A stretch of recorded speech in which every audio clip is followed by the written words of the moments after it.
Authorities in Russia have launched a murder investigation after a prominent pro-war military blogger was killed in a blast at a cafe in St. Petersburg.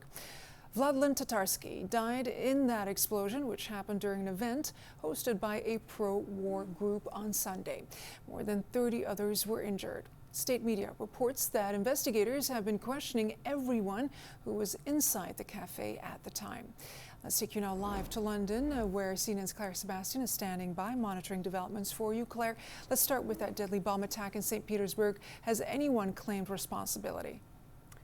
No one has claimed responsibility, Leila, but I can tell you that Russian state news agency RIA Novosti is now reporting that the Interior Ministry has placed a 26-year-old St. Petersburg resident named Daria Tripova on their wanted list. It says that she is wanted under an article of the Criminal Code. It does not say which one, but we now have that name and, of course, her date of birth, which puts her at 26 years old. She has been named in state media reports as a potential suspect in this murder. RIA Novosti has spoken to eyewitnesses at the scene who say they saw her hand, or a woman, not necessarily this woman, but they saw a woman hand a figurine to Vladlen Tatarsky, who was at an event where he was speaking, and that the explosion happened shortly after that. So these are the details that are emerging from that event. In terms of political reaction, not much as of yet. We've heard only really from the Foreign Ministry spokeswoman Maria Zakharova, who said that Russian journalists, she said, are constantly experiencing threats of reprisals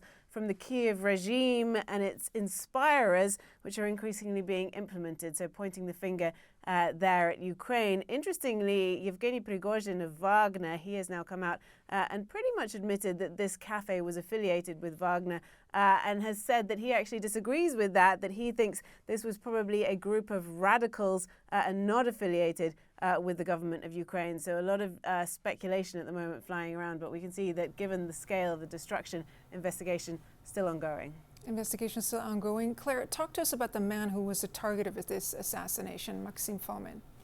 Yeah, Maxim Fomin, known by his blogger name of Vladlen Tatarsky, which comes from a sort of postmodern Russian novel by Pelevin called Generation P, inspired by that. He was part of a cohort of Russian military bloggers who really, you can see him there in one of his videos, offered a less censored, more raw view of what was happening on the Russian side of the front line than certainly we get from the Russian Ministry of Defense and other official sources. He was actually born in Ukraine, fought from 2014 on the side of Russian-backed separatists in the Donbass, and then switched over to becoming a blogger, set up his channel in 2019 and amassed a really big following, more than 500,000 people. He moved in ultra-nationalist circles, interestingly has been photographed with Daria Dugina, who was assassinated in a car bomb in August, the daughter of an ultra-nationalist ally of President Putin. So an interesting character, has in the past, though, been critical of how the special military operation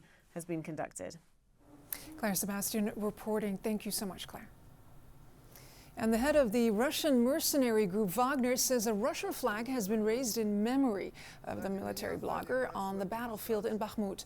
All those comments from Yevgeny Prigozhin coming in a brief video he claims was recorded in the eastern Ukrainian city. CNN can't immediately confirm the location where Prigozhin recorded the message, holding a flag that was indistinct in the darkness.